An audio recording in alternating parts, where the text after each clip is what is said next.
Supreme court ने वक्फ संशोधन अधिनियम 2025 पर अंतरिम आदेश जारी किया है। कोर्ट ने उस प्रावधान पर रोक लगा दी जिसमें वक्फ बनाने के लिए 5 साल से इस्लाम धर्म का अनुयायी होना जरूरी था। साथ ही स्पष्ट किया कि कलेक्टर वक्फ भूमि विवाद नहीं निपटाएंगे, यह अधिकार ट्रिब्यूनल का ही रहेगा। कोर्ट ने कहा कि गैर मुस्लिम भी वक्फ बोर्ड के सीईओ बन सकते हैं, लेकिन योग्य मुस्लिम उपलब्ध होने पर उन्हें प्राथमिकता दी जाएगी। वहीं केंद्रीय वक्फ बोर्ड में अधिकतम 4 और राज्यों में 3 गैर मुस्लिम सदस्य ही हो पाएंगे।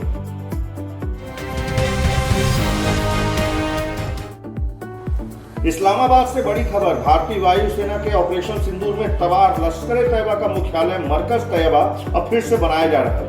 आतंकी सरगना अबू जर और यूनुस साहब बुखारी इसकी निगरानी कर रहे हैं। सूत्रों के अनुसार पाकिस्तान सरकार ने लश्कर को 4 करोड़ रुपए की मदद की है। अनुमान है कि 15 करोड़ से ज्यादा खर्च कर यह ठिकाना 5 फरवरी 2026 तक तैयार कर लिया जाएगा।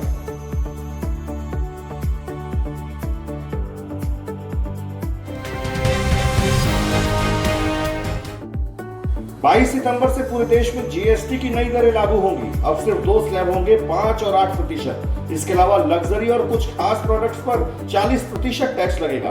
वित्त मंत्री निर्मला सीतारमण ने बताया कि 12% वाले ज्यादातर सामान अब सिर्फ 5% जीएसटी के दायरे में आ जाएंगे। 28% स्लैब पूरी तरीके से खत्म कर दिया जाएगा और सरकार का दावा है कि इससे व्यापारियों की प्रक्रिया आसान होगी और राज्यों केंद्र का राजस्व भी बढ़ेगा।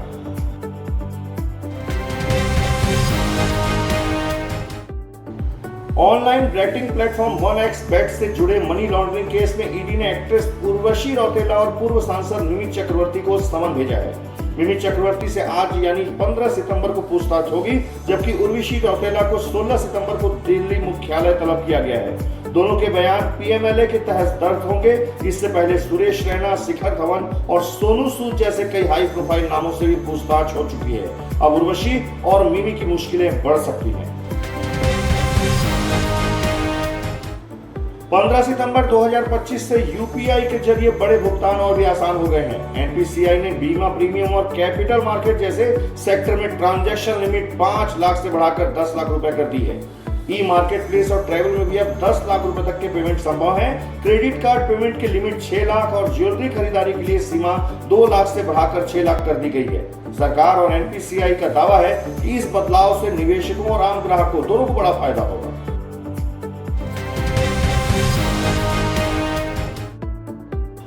छत्तीसगढ़ के हाई प्रोफाइल ड्रग्स केस में आज नया मोड़ आया। नव्या मलिक, विधि अग्रवाल समेत सभी 9 आरोपियों को विशेष कोर्ट में पेश किया गया। पुलिस जांच में खुलासा हुआ कि रायपुर और नया रायपुर के होटल, क्लब और फार्म हाउस में ड्रग्स पार्टियां होती थी। आरोपियों के मोबाइल चैट से ड्रग्स खरीदारों की सूची तैयार की जा रही है और अब पुलिस फार्म हाउस व क्लब मालिकों से पूछताछ की तैयारी में है।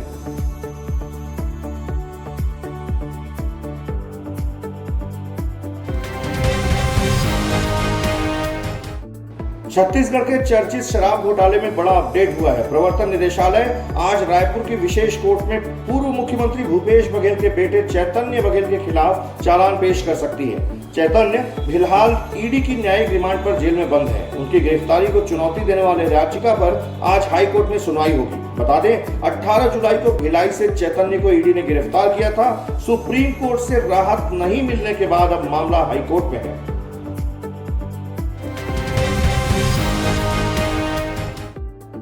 छत्तीसगढ़ को नया मुख्य सचिव मिलने जा रहा है। 1994 बैच के वरिष्ठ आईएएस विकासशील को राज्य का अगला चीफ सेक्रेटरी बनाया जाएगा। वे इस समय मनीला स्थित एशियन डेवलपमेंट बैंक में कार्यकारी निदेशक हैं और अगले हफ्ते रायपुर लौटेंगे। विकासशील रायपुर और बिलासपुर कलेक्टर रह चुके हैं। इसके अलावा उन्होंने उद्योग, वित्त, स्वास्थ्य और सामान्य प्रशासन जैसे अहम विभागों की जिम्मेदारी भी संभाली है।